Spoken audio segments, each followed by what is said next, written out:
What about the general election? So the general elections are that. It's the different parties presenting their forefront candidate. And I'd actually like to add on to this that our general elections are streamlined every 4 years because of the presidential election, pretty much. But we have to really focus on our local elections too. We really have to say, like, our local electors change our lives on a day-to-day basis. Meanwhile, our national congressmen, congresswomen don't necessarily do that. And it can sound like a lot of information being thrown at you. I mean, like, we've listed dozens of resources already off the top of our heads.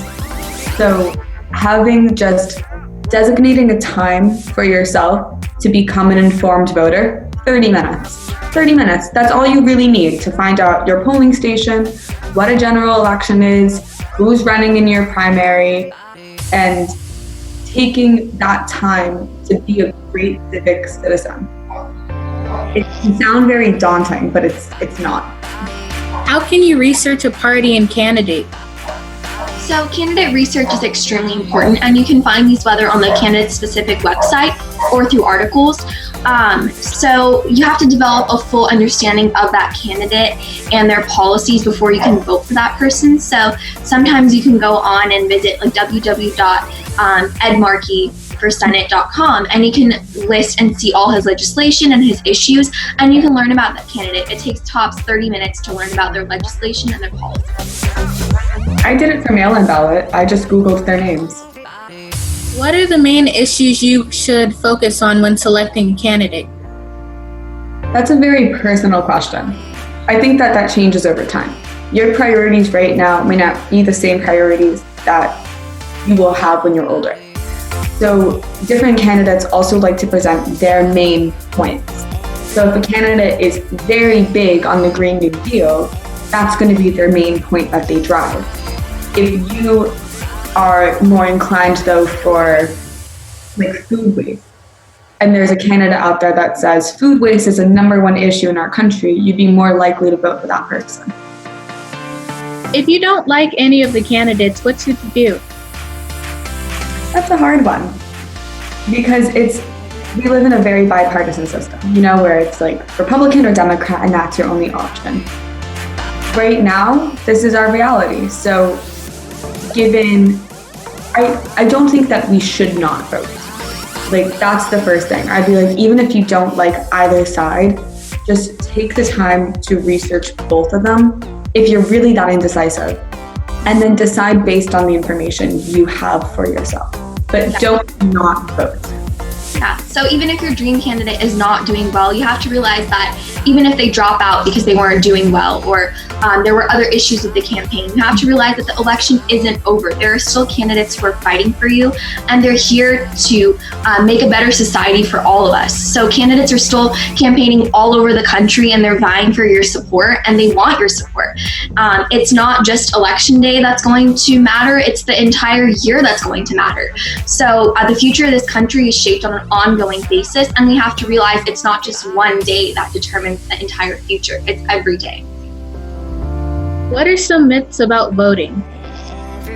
That your vote does not count. That is the #1 myth. Your vote does count. You do have a voice. I mean, as women, we have fought for our rights to vote. And that is something that I'm very proud of. Like, that women before us were able to go out and legitimately fight for our right to be heard. Our voices matter. Local, national. One vote. There has been so many instances where like 10 votes sway the entire election. That happens every year. Like, it's way more common than we think. Mm-hmm. And another myth is also that presidential elections are the only ones that matter. And Valerie spoke about this, and it's the truth is that local politicians and the policies that they set have a tremendous impact on our daily lives. So like Valerie said, primary elections are extremely important too. Local elections are extremely important because those decide how we go day by day and how we live our lives. They decide funding on our education system. They help appoint our sheriffs and our police officers. Like, they're everything. Why is it important for everyone to vote? I ask you the opposite question. Why wouldn't you vote? Because people would say, well, I'm an uninformed voter. I would counter with, take 30 minutes. Like, why is it important to vote? Because we all have the right to do so.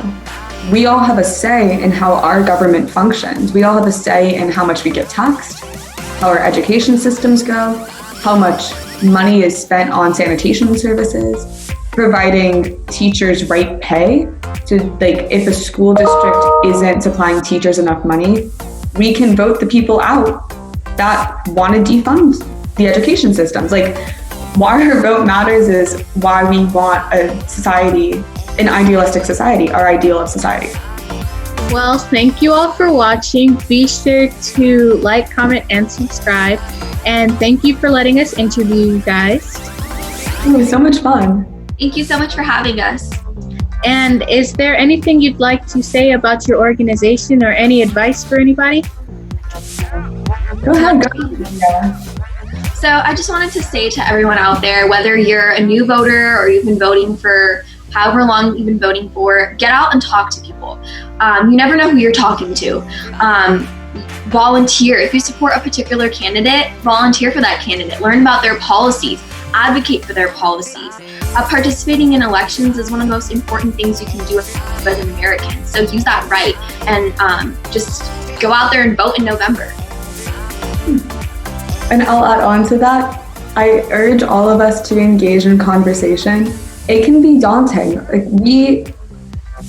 Our society right now as a whole, we see it in the news every day. It's scary. You never know how to approach someone with the conversation, but going into it with an open mindset and with a kind heart, I feel like even if someone's aggressive towards you, you can show you don't have to be, and you can be welcoming, and you can be the person that you'd want others to be. So go talk to people, go make some friends. Well, see you next time. Bye. Bye. Okay.